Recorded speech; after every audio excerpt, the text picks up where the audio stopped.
perlu mencatat apa yang disampaikan oleh Ustaz. Bagi yang membawa anak kecil juga mohon dikondisikan agar nanti kita mendengarkan kajian dengan khusyuk. Karena sudah mencoba waktu 10 tanpa berlama-lama, kita mulai saja kajiannya. Monggo Ustaz Alifi, Fahriya Tabarun Rasulullah. Bismillahirrahmanirrahim. Assalamualaikum warahmatullahi wabarakatuh. Alhamdulillah. Wassalatu wassalamu ala Rasulillah wa ala alihi wa ashabihi wa mawalah. Wa la hawla wa la quwwata illa billah, amma ba'du.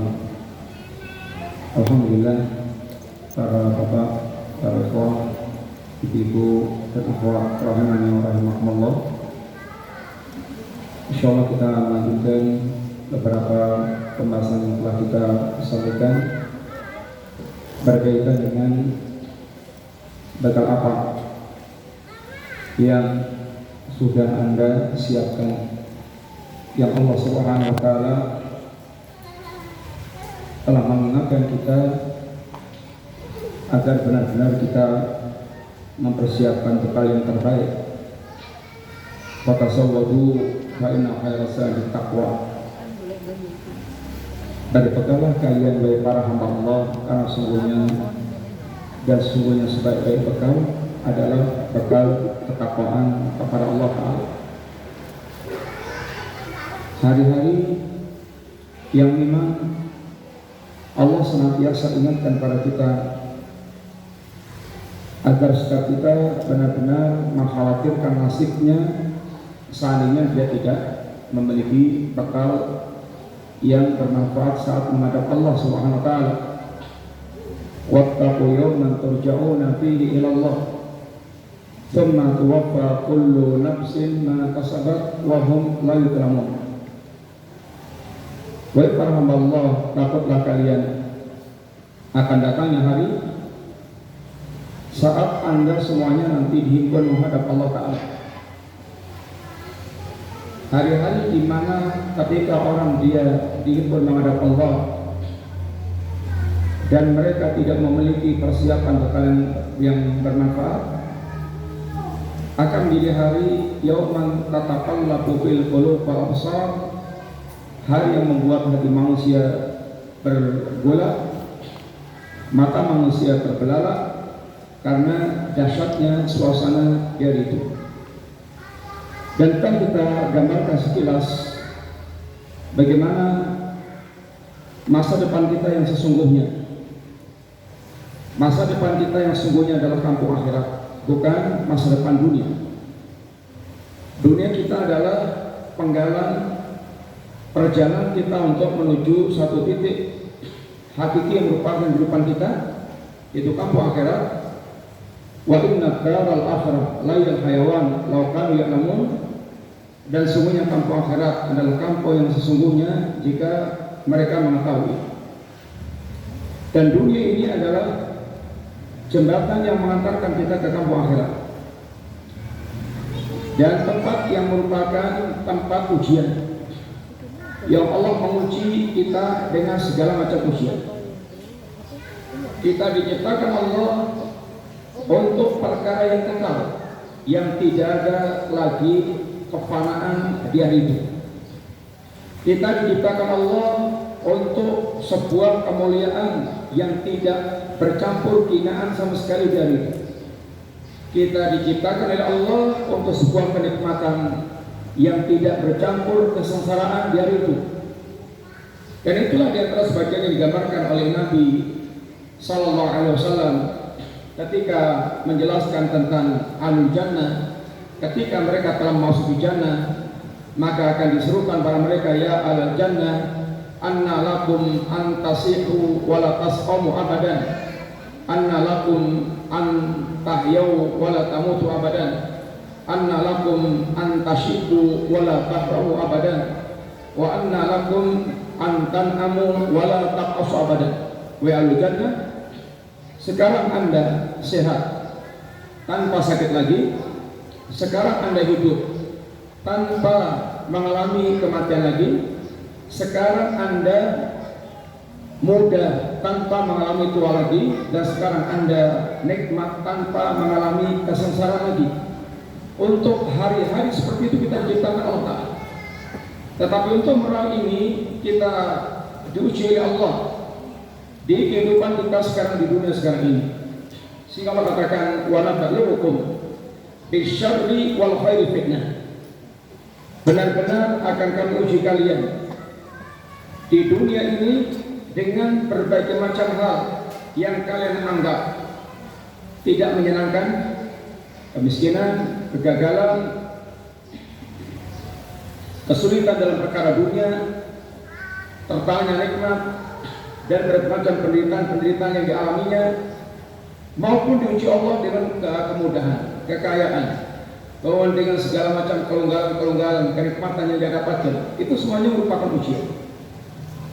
Apakah kita nanti akan bisa lulus dengan segala macam bentuk ujian tersebut, atau kita justru akan gagal dengan ujian tersebut? Sehingga kita diingatkan selalu oleh Allah dan Rasulnya dan para salaf kita bahwa tujuan kehidupan kita yang hakiki adalah kampung akhirat. Yang Allah Subhanahu wa taala telah katakan waqtabi bima ataqallahu darul akhirah, dan tidak oleh kalian kampung akhirat. Yang Nabi kita mengatakan innal aisyul akhirah, sesungguhnya kehidupan yang hakiki adalah kehidupan kampung akhirat. Yang salaf kita, para sahabat Nabi, mereka juga mengarahkan kita likulli minhuma banun. Setiap keduanya, dunia dan akhirat, itu ada penggemarnya, ada anak-anaknya, ada abna'ud dunia, ada abna'ul akhirah. Abna'ud dunia, anak-anak dunia, para pengabdi dunia, sehingga dia berkhidmatnya untuk dunia, segala-galanya dia curahkan untuk dunia, pikiran dia, tenaga dia, semua dia curahkan untuk dunia. Tapi ada pula orang mereka ini, yaitu iradah yang keinginannya, atau di abna'ul akhirah, anak-anak akhirat, yang khidmatnya untuk akhirat, jasadnya di dunia, usahanya di dunia. Dia juga melakukan sebagaimana orang-orang mereka menjadi anak-anak dunia, tetapi dia adalah anak-anak akhirat. Yang khidmat dia, semua yang di tangan dia akan dia gunakan untuk menuju sukses kampung akhirat. Ini yang diajarkan para salaf kita. Jangan sampai kita ini gagal di kaum akhirat karena dalam kehidupan kita yang hakiki. Alhamdulillah, kita diingatkan, maka kita diingatkan bahwa dunia kita ini bukanlah segala-galanya. Dunia kita ini adalah bagian penggalan perjalanan yang kita nanti akan masuki pintu akhirat, gerbangnya adalah kematian. Sehingga kematian sebuah kepastian yang pasti akan menimpa kita. Gak ada seorang pun yang bisa menolak kematian. Kullu nafsin dha'iqatul maut. Setiap jiwa pasti akan mengalami kematian. Dan ketika telah datang kematian, maka tidak seorang pun yang bisa menolaknya. Falaula idza balaghatil hulqum wa antum hina idzin tanzurun wa nahnu aqrabu ilaihi minkum walakin la tubsirun. Falaula in kuntum khayra madinin tarji'una in kuntum sadiqin. Kenapa? Ketika nyawa telah sampai di tenggorokan, saat itu kalian melihat orang-orang yang akan mati, sedangkan kami saat itu lebih dekat kepada orang yang akan mati tersebut dibandingkan dengan kalian, tapi kalian tidak melihat. Kenapa? Seandainya kalian tidak dikuasai, kalian tidak bisa mengembalikan kehidupan kalian sehingga tidak jadi mati. Setiap orang Allah telah tetapkan ajalnya dan semua akan mengalami kematian, dan tidak ada seorang pun yang bisa menolak. Kalla idza balagha fit taraqi wa qila man raq wa dhanna annahu firaq wa tafati saqu bisaq ila rabbika yawma idzil masaq. Ingatlah ketika nyawa telah sampai di tenggorokan dan dikatakan mana ada yang bisa meruqyah, mengobati ketika pengobatan dunia, ketika pengobatan alternatif, pengobatan kedokteran telah dia tempuh semuanya dan tidak ada seorang pun, dan ternyata selalu gagal. Dan lalu dia mengandalkan ruqyah. Tapi mana ada orang yang bisa meruqyah untuk mengembalikan kehidupannya. Saat dia telah yakin bahwa dia akan berpisah dengan dunia dan seisinya, yang kemudian betis mulai bertaut dengan betis, dia saat itu pasti akan menghadap kepada Rabbnya. Maka diingatkan, apa yang akan Anda bawa menghadap Allah Ta'ala? Yang pasti Anda akan bertemu dengan Allah. Lalu apa yang Anda bawa menghadap Allah SWT? Apakah Anda akan datang kepada Allah fala saddaqa wa la shalla walakin kadzdzaba wa tawalla? Apakah Anda akan datang kepada Allah dalam keadaan Anda tidak memiliki hati yang membenarkan agama Allah? Anda tidak memiliki bekal ibadah walaupun salat, sehingga semuanya tidak dia miliki. Yang dia bawa adalah pendustaan agama dan sikap berpaling dari agama Allah. Hari-hari yang kita diingatkan pasti akan menghadap Allah, yang pintu gerbangnya adalah kematian. Oleh karena itu Nabi ingatkan kepada kita, akhtiru dzikra hadimil ladzat, perbanyaklah kalian penghancur kelezatan, yaitu al-maut. Karena di balik mengingat kematian ini ada faedah besar. Al-Imam Ad-Daqqaq, beliau di antaranya mengatakan, man aktsara dzikral maut ukrima bi thalath. Barang siapa yang dia memperbanyak mengingat kematian, dia akan dimuliakan Allah dengan 3 hal, yaitu nasyatul ibadah, semangatnya dia beribadah kepada Allah Subhanahu wa taala. Dia akan semangat karena dia tahu kematian datang mendadak dan kematian akan memutus segala kesempatan beramal. Sedangkan yang bermanfaat saat dia menghadap Allah hanyalah amal. Maka dengan dia banyak-banyak mengingat kematian, dia akan memiliki semangat dalam beramal. Demikian juga yang kedua, suratul taubah, dia akan segera bertobat kepada Allah. Dia tidak akan tunda-tunda karena dia tahu bahwa kematian ketika datang tidak lagi memberikan kesempatan taubat, sehingga jangan sampai dia menghadap Allah dalam keadaan dia belum bertobat kepada Allah Subhanahu wa taala. Wa qana'atul qalbi, yang ketiga, dia akan qanaah hatinya. Hatinya akan qanaah.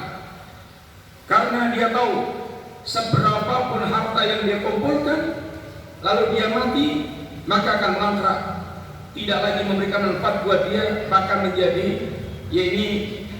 malapetaka terkadang bagi orang-orang yang dia tinggalkannya. Dia sendiri tidak mendapatkan manfaat dari harta tersebut, sedangkan dia selama ini telah diperas oleh hartanya, diperas oleh pencarian harta, sehingga habis tenaganya, habis waktunya, habis pikirannya. Maka orang yang mereka selalu fokus akhirat, dia akan qanaah berkaitan dengan dunia dia. Kalau dengan dunianya dia akan qanaah, dengan akhiratnya nggak boleh orang qanaah.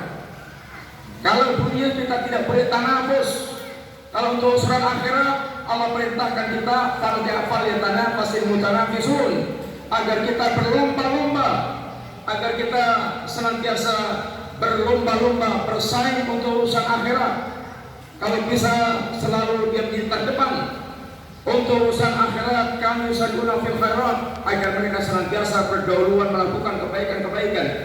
Untuk urusan dunia, maka kita dilarang untuk tanafus, kita dilarang untuk memiliki ambisi pada dunia, karena semuanya hanya akan melahirkan keburukan dan keburukan. Kita silahkan cari dunia sesuai dengan kebutuhannya, dan yang penting senantiasa terus fokus kepada kampung akhirat. Jangan sampai ini dunia membuat dia jadi lalai. Oleh karena itu kita diingatkan dan kita sampaikan bahwa di antara malapetaka kehidupan manusia adalah kelalaian yang banyak mengaku manusia. Kelalaian yang sering sekali manusia dibuat lalai dengan kehidupan dunia mereka. Alhaakumut takatsur hatta zurtumul maqabir. Berbanyak-banyakan ambisi untuk mengumpulkan dunia telah membuat cara lalai dari Allah, lalai dari hari yang sangat dahsyat perkaranya, hari-hari yang Allah semuanya telah tegaskan, la yanfa'u malun wala banuna illa man atallaha biqalbin sadid. Hari yang harta Anda sebanyak apapun, anak laki-laki Anda sehebat apapun, sudah tidak lagi bermanfaat kecuali orang mereka datang kepada Allah dengan hati yang selamat. Hati yang selamat dari syirik, kufur, nifak, bid'ah, maksiat, lilitan syahwat dan syubhat. Itu yang akan bermanfaat di hadapan Allah SWT. Adapun kalau Anda selama ini dilupakan dengan senantiasa mengumpulkan dunia dan dunia dan dunia, maka hanya akan menjadi penyesalan berat di hari itu. Yaitu ma akhna anni maliyah halaka anni sultaniyah. Aduhai, hartaku sebanyak apapun ternyata telah tidak berguna lagi. Aduhai, kekuasaan telah hancur binasa. Hari-hari yang seperti ini yang Allah ingatkan selalu kepada kita. Itulah masa depan hakiki yang harus senantiasa diletakkan di kedua kelopak mata kita, agar jangan pernah kita lupakan, karena itu akan menjadi panduan kita untuk senantiasa kita selalu fokus kepada masa depan yang hakiki, yaitu kampung akhirat. Allah Subhanahu wa Ta'ala ingatkan betapa banyaknya manusia mereka yang lupa tentang hal ini. Dalam surat Al-Anbiya, Allah Subhanahu wa Ta'ala ingatkan dalam ayat yang pertama, iqtaraba lin-nasi hisabuhum fahum fi ghaflatin muridun. Telah dekat hari di mana mereka akan mendapatkan hisab dari Allah Subhanahu wa Ta'ala. Akan tapi mereka senantiasa dalam kelalaian yang membuat mereka senantiasa berpaling dari Allah Subhanahu wa Ta'ala. Antum bawa bukunya enggak? Ada yang bawa bukunya? Enggak ada. Lupa atau halaman 38. Allah ingatkan iqtaraba lin-nasi hisabuhum wa hum fi ghaflatin muridun. Manusia telah dekat untuk kepada mereka tentang hari-hari ini, hari ketika nanti akan hisab oleh Allah Ta'ala. Sedangkan manusia masih terbuai dengan kelalaian, yang kelalaian mereka kemudian membawa mereka ini menjadi orang yang mu'rid, orang-orang yang senantiasa berpaling dari agama Allah Ta'ala. Ma ya'tihim min dzikrin min rabbihim muhdatsin ila istama'uhu wa hum yal'abun. Tidaklah datang kepada mereka peringatan dari Allah Ta'ala kecuali pasti telinga mereka mendengar, tapi mereka tetap asyik saja dengan permainan-permainan mereka. Lahiyatan qulubuhum, hati mereka itu senantiasa dibuai dengan kelalaian. Inilah malapetaka yang selalu sampai manusia menjelang ajalnya tidak pernah sadar, maka dia akan menghadapi malapetaka yang sangat besar. Hari-hari yang dia tuh akan dibuat sangat dahsyat perkara yang ditunjukkan Allah Subhanahu wa Ta'ala, sehingga sesungguhnya kelalaian manusia terhadap hari yang seperti ini adalah kejahatan kepada diri mereka sendiri. Yang Allah pun selalu senantiasa ingatkan, jangan pernah kita lupa dengan hari yang akan kita datangi. Allah ingatkan dan surat Qaf di antaranya, wa laqad khalaqnal insana wa na'lamu ma tuwaswisu fi nafsuhu wa nahnu aqrabu ilaihi min hablil warid. Dan sungguh telah kami ciptakan manusia dan kami tahu apa yang dibisikan-bisikan hati manusia, dan kami semuanya lebih dekat kepada dia dibandingkan dengan, yaitu hablil warid, apa urat leher mereka. Yatalaqqal mutalaqqiyani 'anil yamini wa 'anil shimali qa'id. Ketika kedua malaikat duduk di sebelah kanannya dan duduk sebelah kirinya untuk mencatat semua perbuatan-perbuatan yang mereka lakukan, ma yalfidu min qawlin illa ladayhi raqibun atid. Tidak ada satupun lafaz yang dia ucapkan kecuali ada malaikat yang senantiasa mencatat semua perbuatan omongan yang mereka lakukan. Wa ja'at sakratul mauti bil haqqi dan sungguh akan datang sakaratul maut, dan setiap kematian itu ada sakaratul mautnya, yang Nabi katakan wa inna lil mauti la sakarat, dan benar-benar dalam setiap kematian itu ada sakarat.